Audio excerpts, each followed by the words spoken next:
Hey everyone, Susanna here, and in this video we're going to talk about Cuerda Seca, which is the painting technique that I love, but this time it will be on tiles, and I will go over on different uses that you have to making the tiles. In my case here, I made a whole logo and a clay house to go right here on front of this table.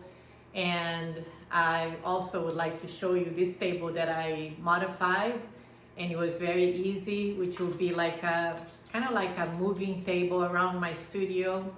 And also on this firing with these tiles, there were some defects that happened during the firing, and I thought this would be a great opportunity to explain all these defects and when things can go wrong with this technique, Cuerda Seca. It doesn't always work out perfectly, and I'll tell you why, what causes these things. So not only the ones that I've had, but also other problems that can happen with Cuerda Seca. And I thought you guys would be interested if you have tried this technique, and I will explain how to avoid that and how to fix it. Also, you guys haven't seen much of me this month because unfortunately I've been very sick. My husband got the RSV virus, and then I got sick with that, and we both have been pretty much out of commission this whole month. It was just horrible. I've never been this sick in my life, never have had something even close to this, what I've experienced with this virus, and I'm still not 100%. So I will zoom in and explain some of the styles, some of the defects that I mentioned, and the uses of the tiles that I mentioned, that you can make logos, you can make house numbers, you can make a whole tabletop with tiles, painted on using Cuerda Seca. And I just thought this would be a good opportunity, not only to show how I do it, how I paint it on the tiles, but also because of what happened, it would be a good chance to touch on this subject, which I don't think I have done it before with all my other tutorials of problems that happens with Cuerda Seca. So another thing I wanted to mention is that I'm very excited with some things that I have found for Cuerda Seca. For example, I found some recipes that I will be testing out for making glazes for Cuerda Seca instead of using the Mayco Stroke and Coat. I finally found some recipes that I'm excited about it. It could be that maybe they won't work out, but as I am testing, if they do work out, I am going to share with all of you, because as you know, Mayco Stroke and Coat are kind of pricey because they come on the little bottles. They're not cheap, and they're stable, so they do work. But what I'm excited is that if you can make your own glaze, you can make your own colors too by buying pigments or mason stains and mixing with the glaze. You can create new colors. So I am excited, and I hope it works for this glaze. So in other countries, they do sell already made glazes specifically for Cuerda Seca. That's how you know this technique is more popular there too, because here, as far as I know, we don't have a supplier that says, okay, this glaze is for Cuerda Seca. So that's why I was saying some of the issues, that you have to pour the glaze and flood the areas and have it raised. With Stroke and Coat, I found my way around it as adding water, but then you always on this thing, oh, if I add too much water, is that gonna be too watery? It's not gonna be raised enough. If you're applying too thick, it doesn't resist with the oil so well, and then you can get the bubbling. So there are some issues that I've learned to work my way around it, but like I said, other countries have it, even in powder form they sell. so that you can add your pigment. So I've been looking high and low since I started in this journey with Cuerda Seca. I will test and share with you. This is the very beginning after I hand sketched all the letters on the tiles.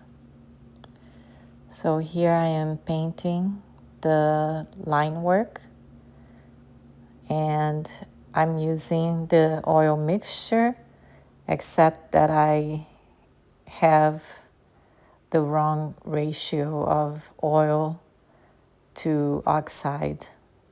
So I used a little bit too much oil and not enough black iron oxide because I was in a hurry. I didn't think I would need more black iron oxide, and I was wrong. And you will see why when I show you the results as to what happened when you have too much oil in your mixture. But I couldn't tell just by painting. Sometimes you won't see it until after you fire your pieces. So it took me quite a bit just to outline everything. The whole process was pretty long to do all these styles. I mean, it doesn't seem like a lot, but it did take me a while to paint all these. So here I'm using a color called cantaloupe, which is kind of like between a yellow and an orange color. And here, I don't know if I remember all the colors, but here's a good example on how I blend in the two colors on this flower here by feathering the red onto the pink color. And the background that I'm using here is called My Blue Heaven. It's a nice light blue, kind of like the sky blue. I just love this color. And I'm just flooding the areas within the lines. So it's a good habit to go around the line work first, especially if you have a large area. It's always nicer to go around the line work and then you flood in the area as you moving towards the middle. Like in here, as you can see, I'm going around the lines. And then you fill in the area, except that I ran out of the glaze when I was real close to finishing this style. And then when that happens, and then you just have a little bit of glaze to go, like in here. And as you can see, the glaze, in order to blend in with the rest of the glaze, I just use my fingers to blend. I am finally done. Let's see the results of the tiles. Wow, look how bright they are. That's the whole Anna's clay house. That's gonna go right here in the front. So I'm gonna talk about the problems that happened, which didn't happen to all of them, but it happened often enough mainly on the lettering that I thought it was it's considered, at least to me, is considered a defect. So for example, this one just came out perfect, and I'm gonna bring it closer so you can see. And then comparing to this one, you can see there are little gaps here between the line work and the glaze. So this is a problem. It happened here also in some other areas, but what happens is when you're painting your oil mixture, which is oil and black iron oxide is what I use. You can use other oxides, but I prefer to use black iron oxide. So I usually have a little jar that I keep my mixture already made. And what happens over time, that mixture becomes real kind of gummy and thick. So in order to be used again, you need to dilute it with more oil.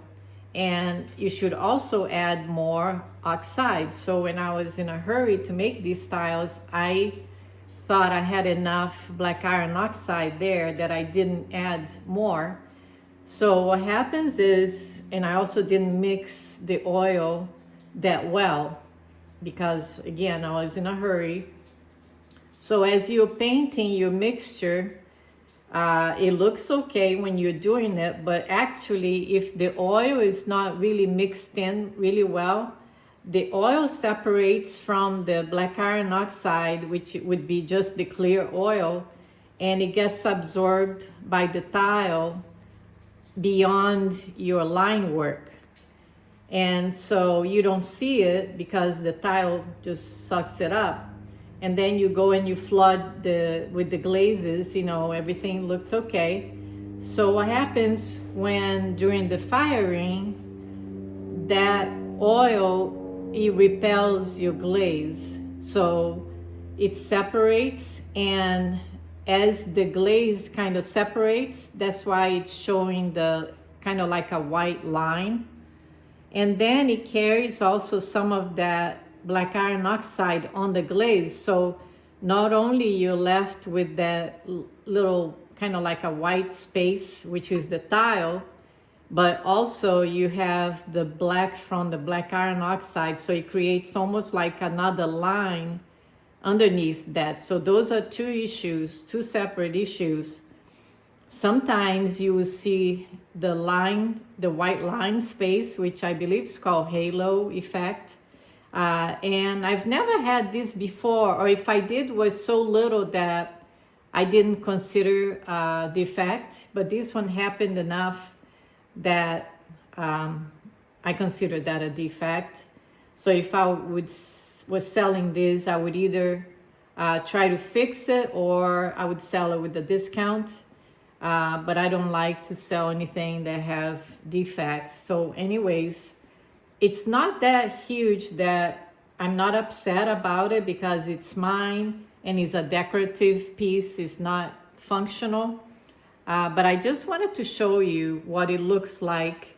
And so in order to fix this, what I would do is add some black underglaze to cover the white areas and then wipe it back.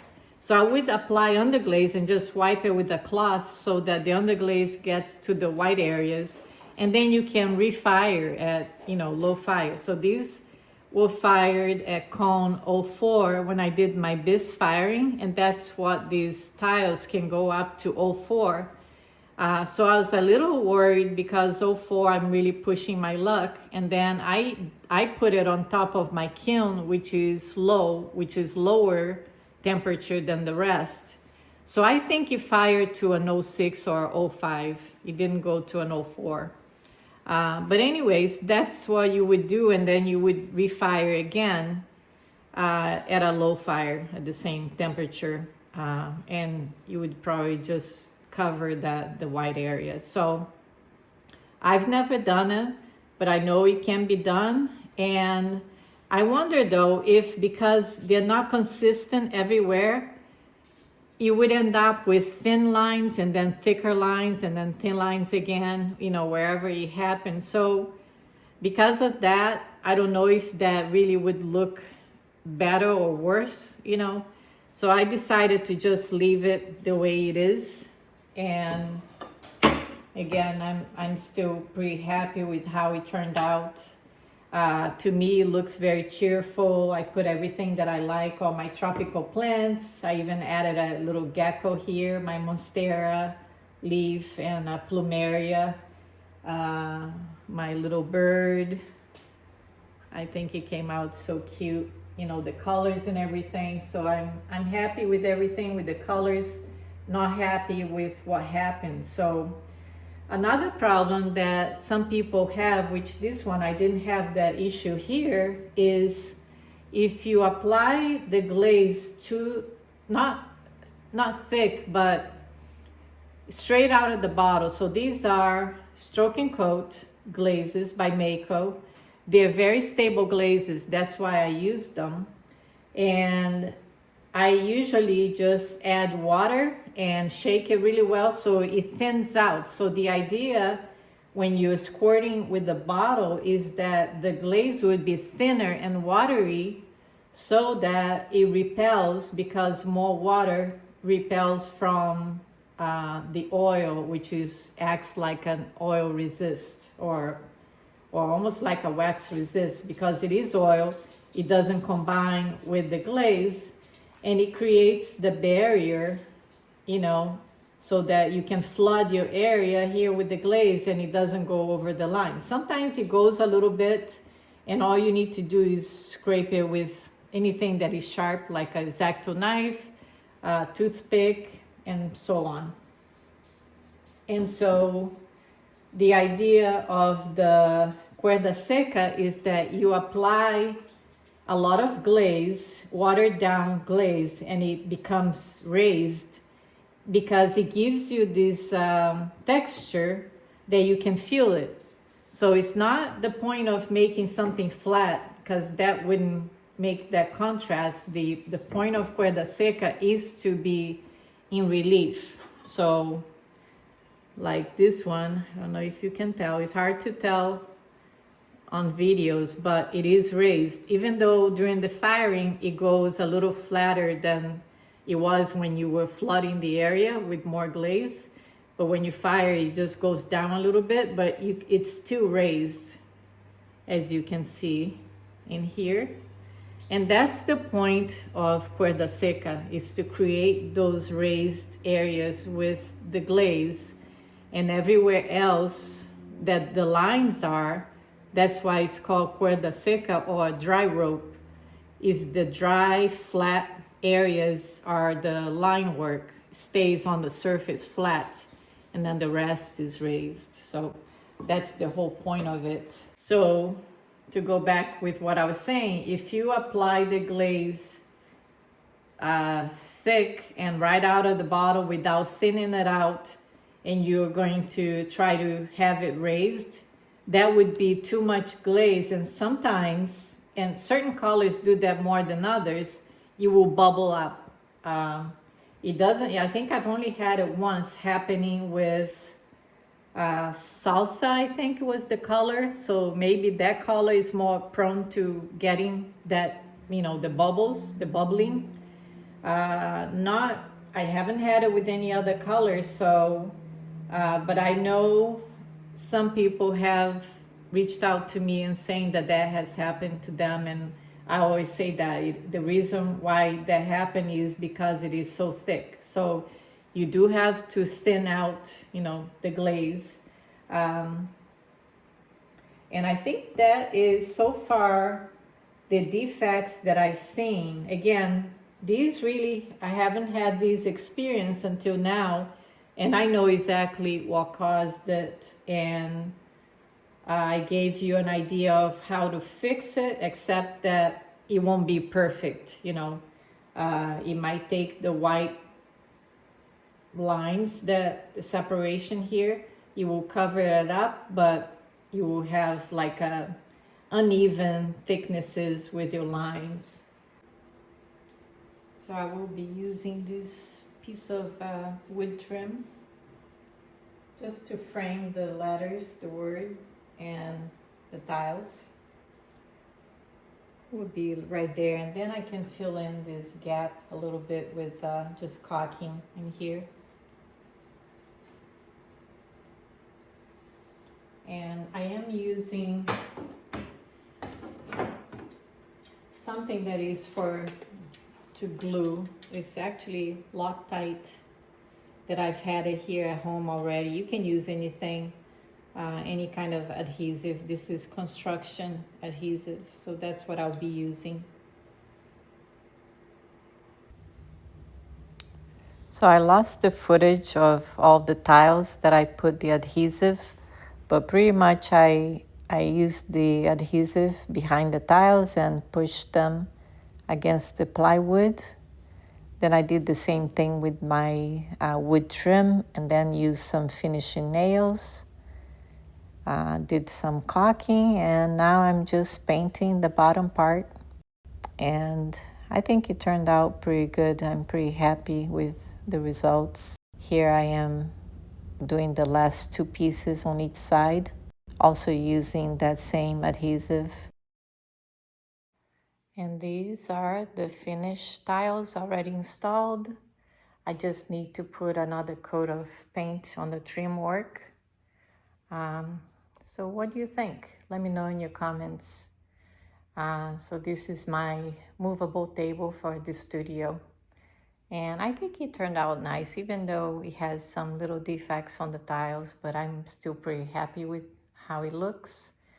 And it looks pretty cheerful.